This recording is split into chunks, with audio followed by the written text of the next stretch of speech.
She didn't know that running toward him would change everything. That the stranger who caught her would become the man who'd move heaven and earth to keep her breathing. The snow had been falling for 3 days. Marissa Dunbar stood at the floor-to-ceiling windows of the remote Adirondack Lodge, her Canon 5D Mark IV hanging loose around her neck, and watched the world disappear into white. The assignment had seemed simple enough: capture the untouched winter wilderness for National Geographic's climate change series. 2 weeks of solitude, pristine landscapes, and silence so complete, it felt like prayer. She hadn't expected him. Elliot Kingsley had arrived on the second day, a ghost stepping out of a black Range Rover with nothing but a leather duffel and eyes that looked like they'd forgotten how to see color. Ash blonde hair, perfectly cut, but somehow lifeless.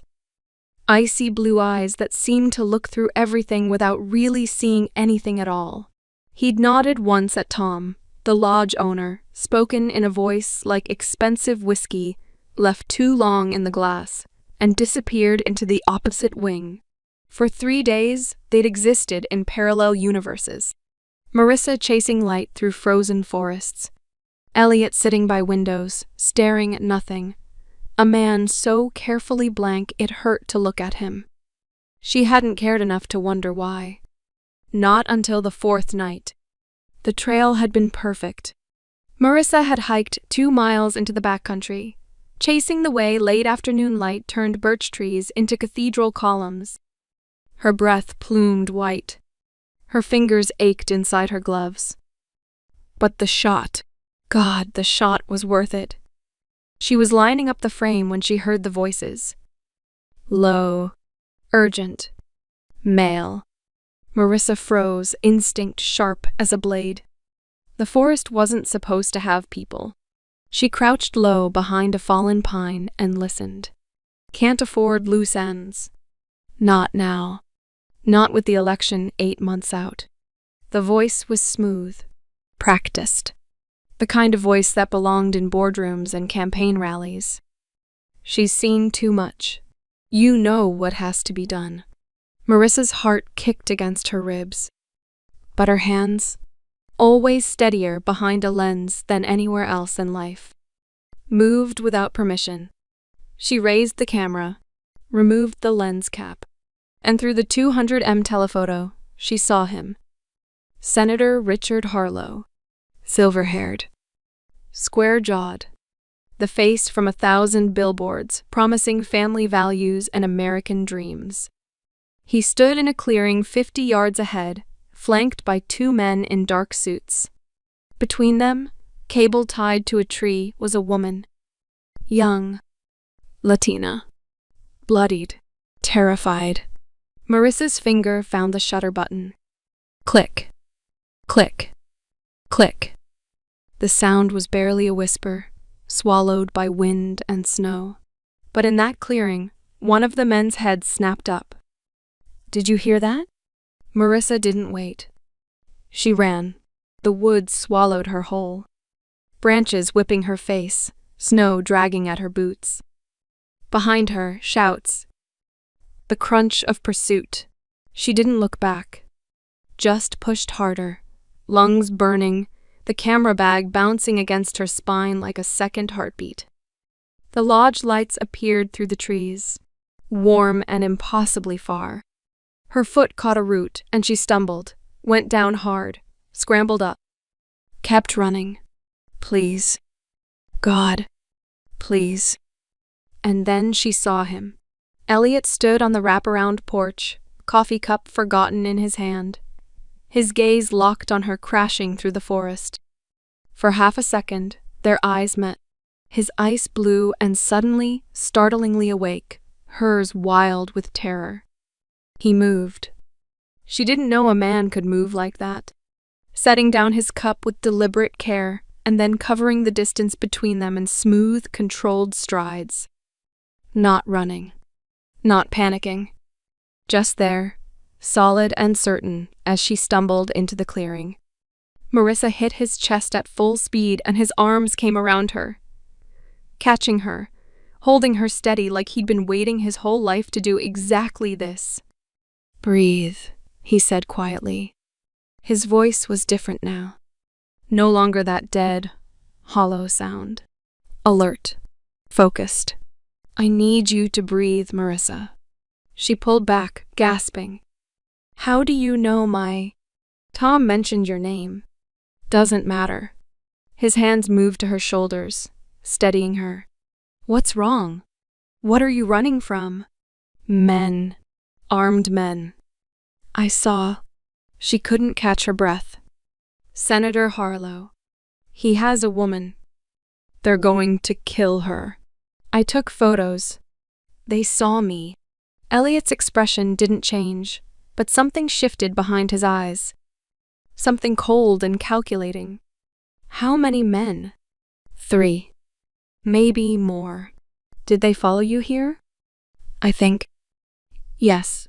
Yes, they must have." "All right." His hand found hers. Warm, steady, real. "Come with me." "Stay close."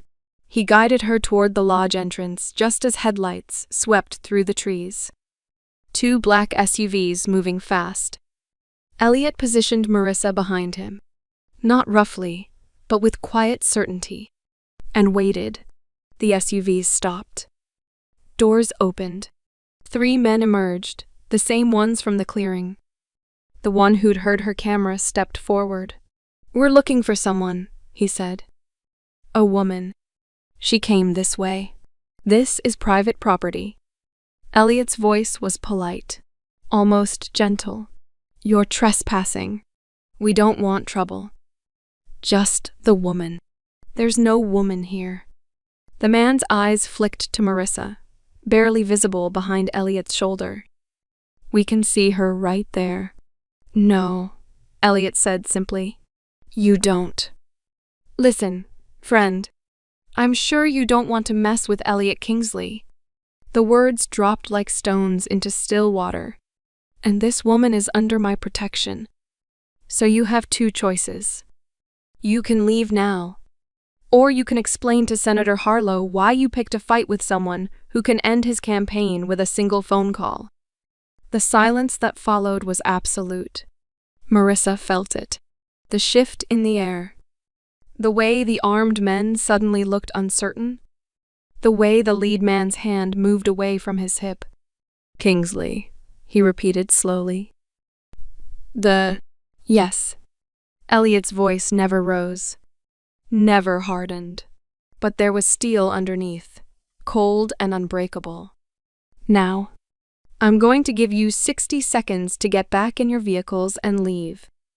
After that, I start making calls. And trust me, you don't want me making calls." For a long, terrible moment, nobody moved. Then the lead man nodded once. "This isn't over." "Yes," Elliot said quietly. "It is." The men retreated. Engines started. Headlights swept away through the trees. And just like that, it was over. Elliot stood perfectly still for a long moment, his back still to Marissa, his shoulders carrying tension like a held breath. Then, slowly, he turned. "Are you hurt?" he asked. "No. Marissa couldn't find words. How did you—" "Not here." He took her elbow gently. "Inside. We need to talk." The lodge's main room was all stone fireplace and leather furniture, warm and solid and safe. Elliot guided Marissa to a chair, then moved to the fireplace, putting distance between them like he needed space to think. "You're Elliot Kingsley," Marissa said slowly, pieces clicking into place. "The tech billionaire, the one who she stopped, remembering headlines from 6 months ago. Breakdown. Scandal. Disappearance." "Yes." He didn't turn around. His hands were steady on the mantel, but she could see the white of his knuckles. "They left because of your name. They left because Harlow can't afford to make an enemy of me. Not publicly. Not 8 months before an election." His voice was flat. Factual. Money has many uses. Intimidation is one of them. Thank you. The words felt inadequate. I don't know what would have happened if you hadn't. You need to leave. He cut her off, still not looking at her. Disappear for a while. Tonight. As soon as possible. But if you would let me protect you, I'll arrange transport. Somewhere safe. Somewhere they can't find you. Marissa stood. What? No. I have evidence. Photos. I need to go to the police, the FBI. And you will. Now he turned, and what she saw in his face stopped her cold. Not anger. Something worse. Fear. But not from here. They know where you are now. They know you're with me. Harlow will regroup. He'll send more people. People who won't be intimidated by a name. Then we call the police now. The police are 4 hours away in this weather. Maybe more. His jaw was tight. I can have a helicopter here in 90 minutes. It'll take you somewhere Harlow can't reach. Somewhere you can turn over the evidence safely. But what about the woman? She will be safe if you are. Harlow already knows you are aware, so he won't harm her until you're dead. He explained, and a shiver ran down her spine. What about you? I'll stay here. Make it look like you're still with me. Buy you time. That's... Marissa shook her head. That's insane. You'd be putting yourself in danger for... I'm not as easy a prey as you think. His voice was final. I'm calling the helicopter. He pulled out his phone, started making calls. Marissa watched him. This stranger who'd become her shield in the span of minutes. This broken billionaire who'd somehow found purpose in protecting someone he didn't know. Why? She asked quietly when he hung up. Elliot was silent for a long moment. Then, because I couldn't live with myself if something happened to you, and I'd done nothing. You don't even know me. No. He finally met her eyes and what she saw there. The raw, honest anguish. Took her breath away. But I know what it's like to fail someone, to not be there when it mattered. And I'm not. His voice cracked, steadied. I'm not doing that again.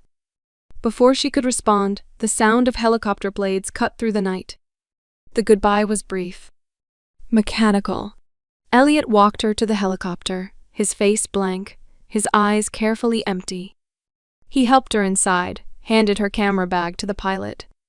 They'll take you to a federal building in Boston, he said over the noise of the rotors. FBI agents I trust. You'll be safe. Elliot. Go. It wasn't cruel. Just final. Please. The door closed. The helicopter lifted. And through the window, Marissa watched him standing in the snow, hands in his pockets, face tilted up. A man watching something precious disappear into the dark. She pressed her palm against the glass. He didn't wave. To her, he is cold, and she was fortunate enough to earn his promise of safety. She didn't see the intensity of his gaze on her, and she couldn't see the single tear that escaped from his left eye. Most importantly, she couldn't hear him whisper her name with care. I'm sorry, Claire, but I will keep Marissa safe, even if it costs me my own life.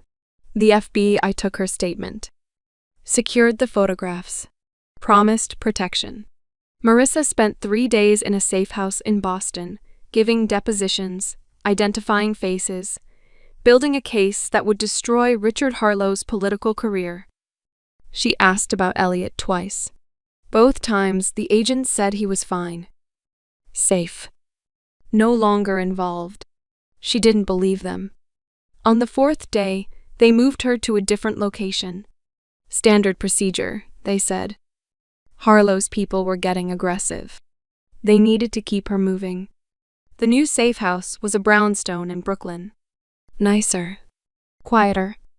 2 agents stationed outside. Marissa tried to settle in. tried to focus on editing her other photos, the ones from before the nightmare.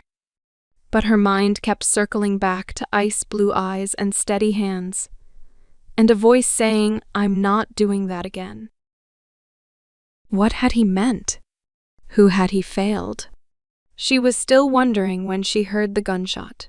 It happened fast, the window exploding inward, glass everywhere. Marissa hitting the floor on instinct, her photographer's reflexes saving her life. The second shot went high, missing her by inches. She crawled toward the hallway, heart slamming against her ribs, and heard shouting. The agents outside.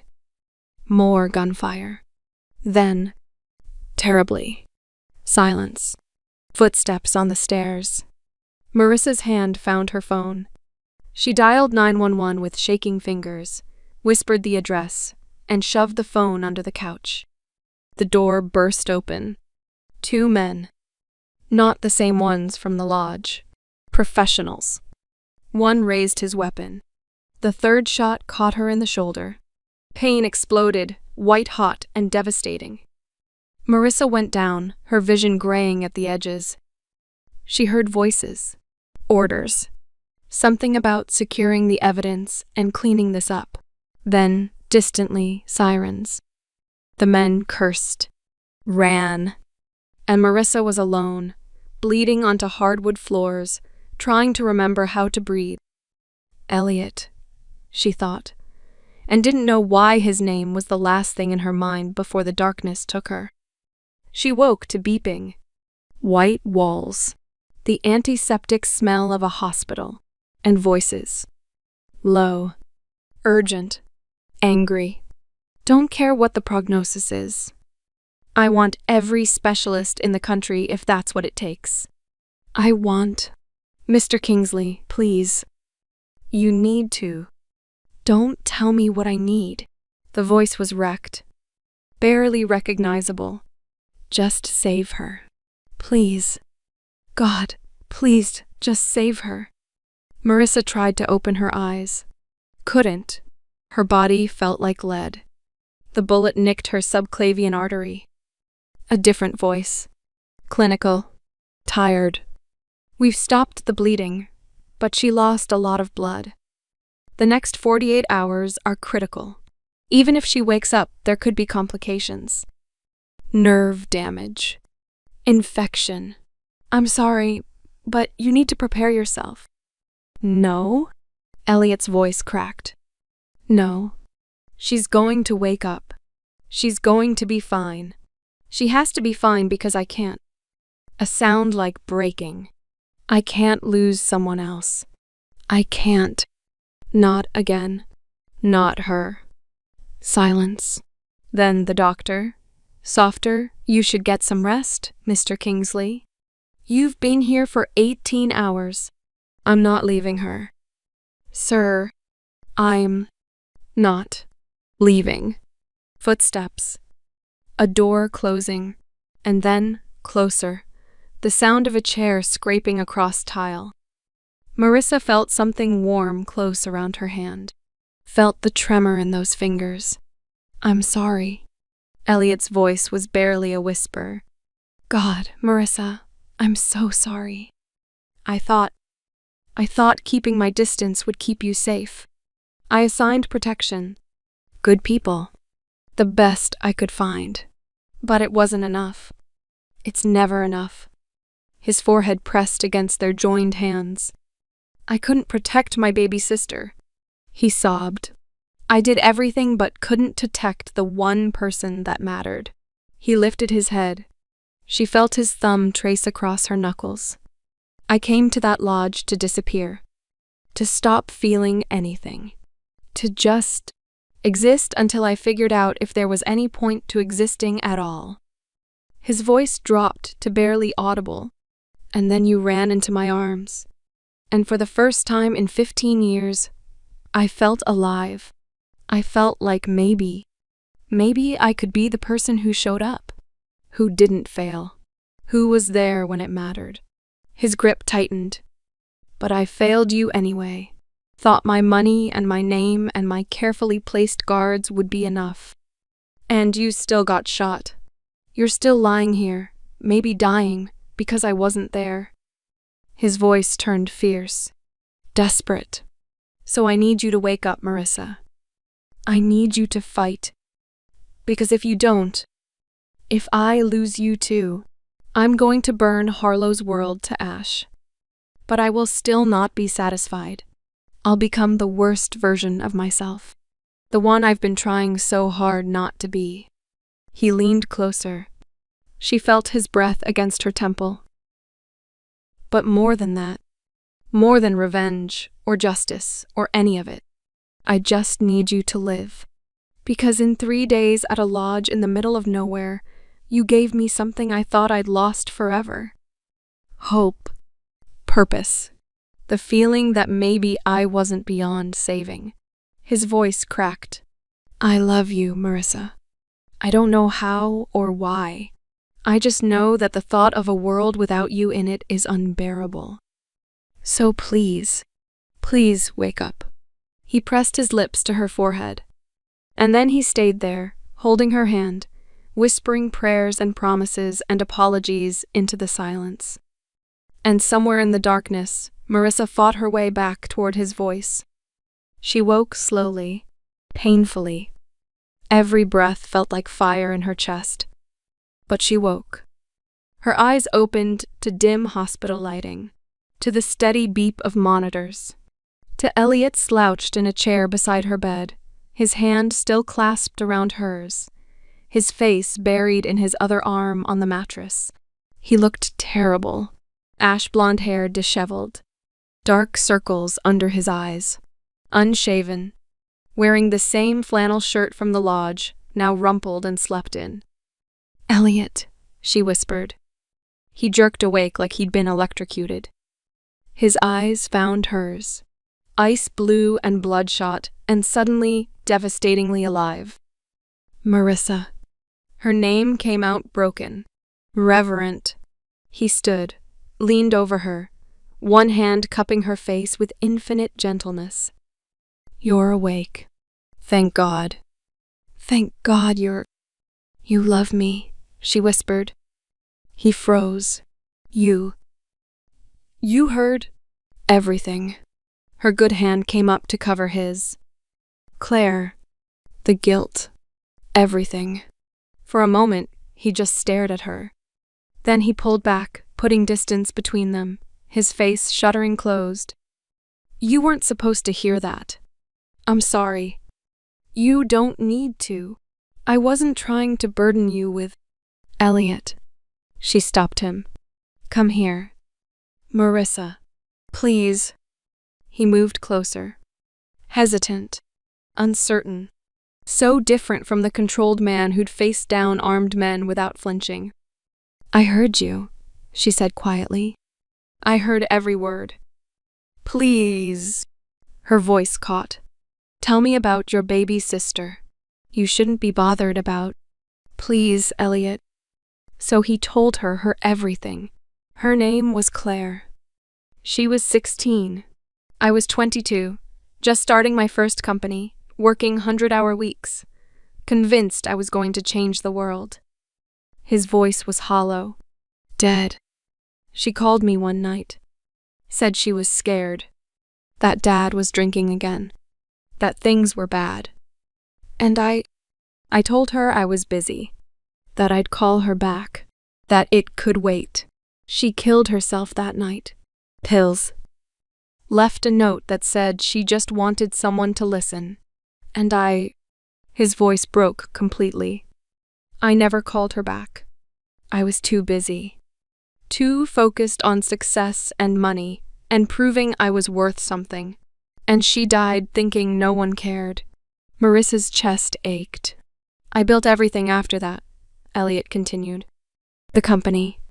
The empire. All of it was trying to make up for failing her. Trying to prove I could save people if I just had enough resources. Enough power. Enough control. A bitter laugh. And then 6 months ago, I realized it was all a lie. That I'd built a prison out of guilt. That I was so busy trying to save everyone that I'd forgotten how to be human. Elliot, you need to know, her voice caught. What happened to Claire wasn't your fault. You were 22. You were doing your best. And tears spilled over. She wouldn't want you carrying that guilt for 15 years. You don't know that. I do. She squeezed his hand as hard as she could manage. Because I know what it's like to witness suffering, to see people at their worst and their best. And I know that the people who hurt the most are usually the ones trying hardest to save everyone else. Elliot's jaw worked. His eyes were bright with unshed tears. You didn't fail me, Marissa continued. You sent protection. You did everything you could. And I'm still here. I'm alive. Because of you. You got shot because of me. Because I pulled you into this. I got shot because Harlow is a monster. Not because you failed. She pulled his hand to her chest, over her heart. Feel that? I'm breathing. I'm here. And I'm not going anywhere. A sound escaped him. Half sob, half laugh. He sank back into the chair, forehead dropping to their joined hands. I meant what I said, he whispered. About loving you. I know it's insane. I know we barely know each other. But when I thought you might die, he looked up at her. I realized I'd give up everything. The company, the money, my name. If it meant you'd live, that's not gratitude. That's not guilt. That's love, she finished softly. I know. You don't have to love me back. I'm not asking. Good. Because I wasn't planning to. She smiled at his stricken expression. Yet. Ask me again when I'm not on morphine and can think straight. Relief flooded his face. He kissed her knuckles. Deal. But Elliot? Yes? Thank you. For not leaving. For being here. For... Her voice caught. For being the person who showed up. He closed his eyes. Always, he whispered. For you, always. The recovery was slow. 3 days in the ICU. A week in a regular room. Physical therapy. Nerve damage that meant her right shoulder might never be quite the same. But Elliot was there through all of it. He hired the best doctors. Brought her books and flowers and terrible hospital cafeteria coffee that he claimed was artisanal. He helped her practice gripping a camera with her injured arm, patient, and encouraging even when she wanted to scream with frustration. And slowly, carefully, they learned each other. She discovered he was funny. Dry, self-deprecating humor that caught her off guard. He discovered she was stubborn. Refusing to accept limitations, pushing herself harder than her doctors recommended. And through it all, a question neither of them asked. What happens when this is over? The answer came 2 weeks after she was discharged from the hospital. Marissa was staying in a corporate apartment Elliot owned. Secure, comfortable, close to his office so he could check on her between meetings. He'd moved back to his life, slowly, reluctantly. Board meetings, press conferences. The world he'd fled to that lodge. But every evening he came to her. They'd cook dinner together. Talk. Exist in that strange liminal space between friendship and something more. Something neither of them had the courage to name.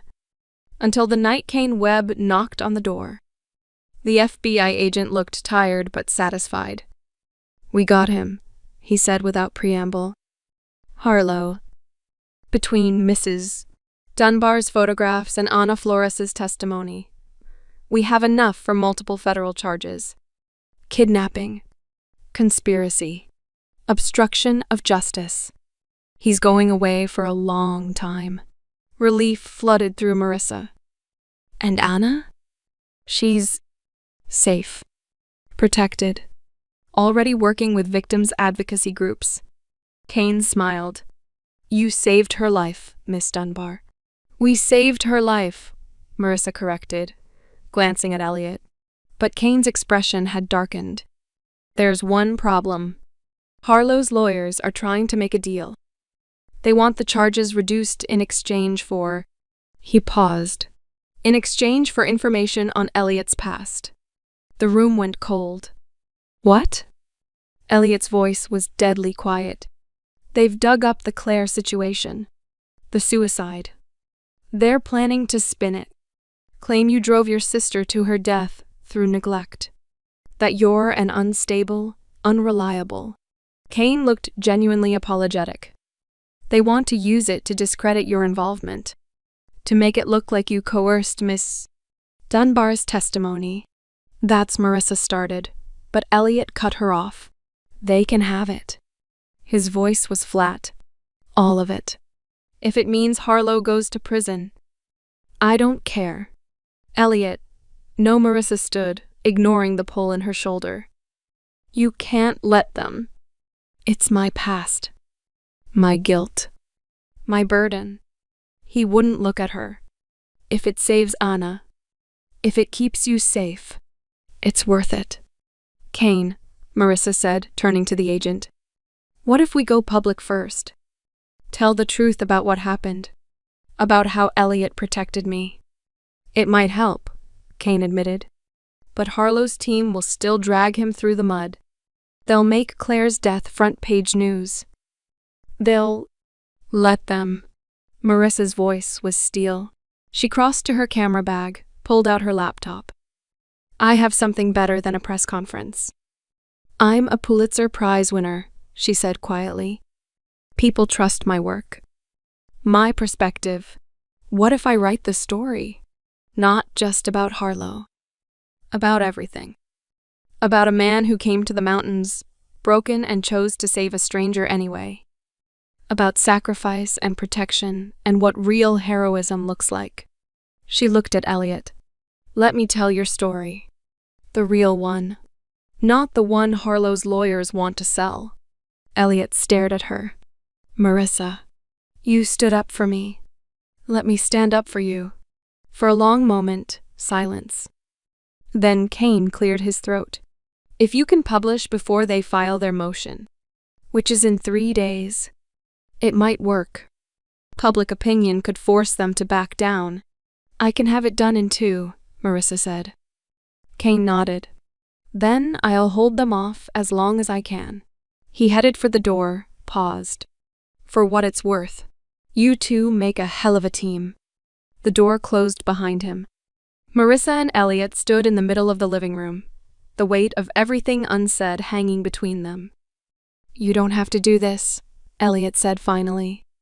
I meant what I said. I don't care if they destroy my reputation. But I care. She moved closer.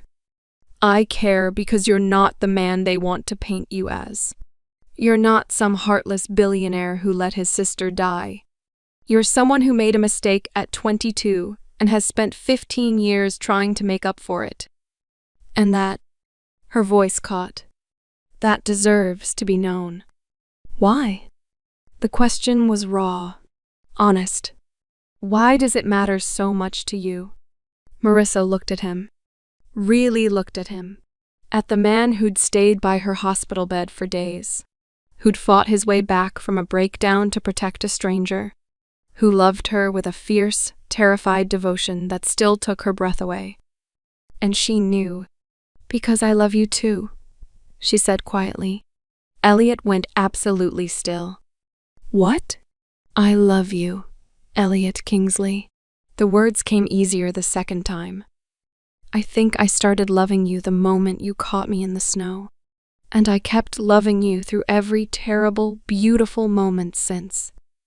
So, yes, I'm going to tell your story. I'm going to make sure the world knows who you really are. Because you deserve that. And because…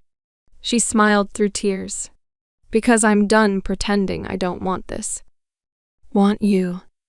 Want us. He crossed the space between them in 2 strides. His hands came up to frame her face, gentle and trembling, and achingly careful of her injuries. "Say it again," he whispered. "I love you, Marissa. I love you. I love you. He kissed her. When they broke apart, both breathing hard, Elliot's forehead dropped to hers. "I'm sorry," he gasped. "I shouldn't have. You're still recovering. I didn't mean to." "Shut up." She grabbed his shirt, pulled him back. "And kiss me again." So he did. This time slower. Sweeter. A promise instead of a confession. When they finally pulled apart, both smiling like idiots, Marissa touched his face. "We're going to win this," she said. "Together." "Together," he agreed. And for the first time since Claire's death, Elliot Kingsley believed it. The article published 48 hours later. Marissa wrote it in a fever of purpose. Every word chosen carefully, every image placed with precision. She told the story of a photographer who witnessed a crime, of a broken billionaire who chose protection over peace, of sacrifice and love and the quiet heroism of showing up when it mattered most. She wrote about Claire, about a 22-year-old drowning in his own ambition, who made a choice he'd regret for the rest of his life. About 15 years of guilt transformed into purpose. The piece went viral within hours.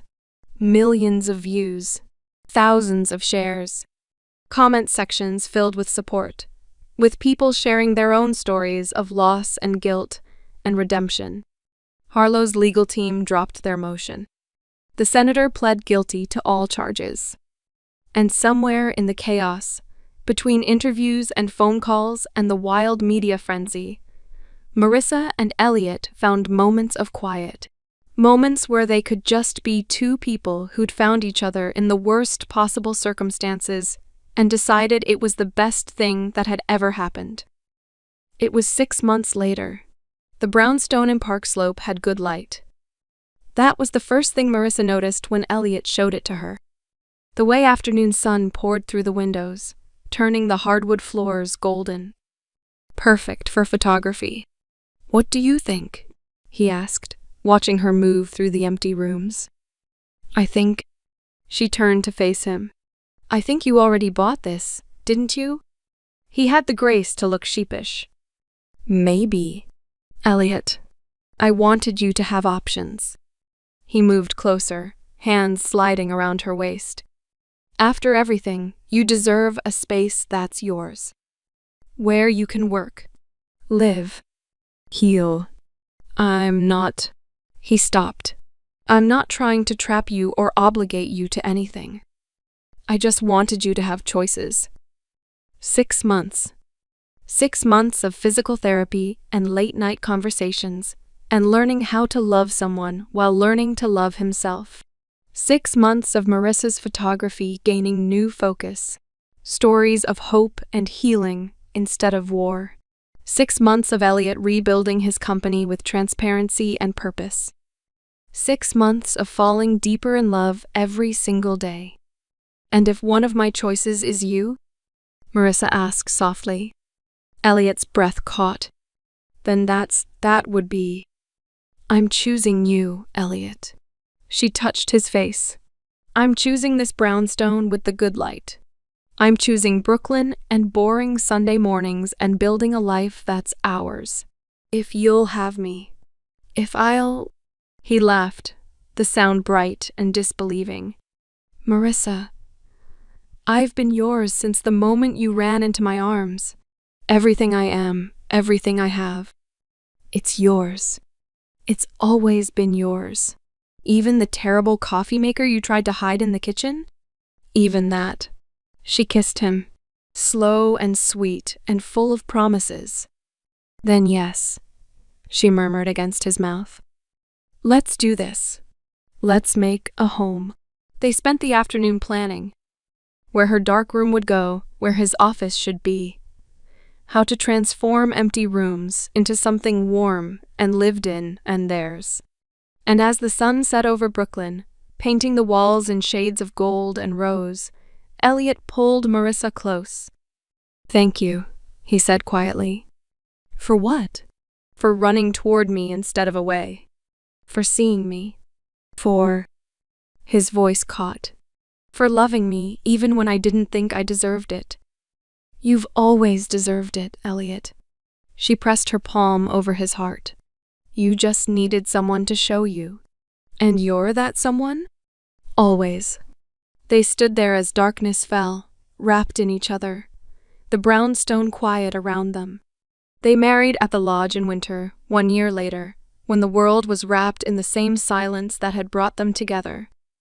Outside, the city hummed with life. But inside, this space had become their home. There was only them. Only the quiet miracle of two broken people who'd found each other in the dark and chosen to step into the light together. It wasn't a fairy tale. It was better. It was real.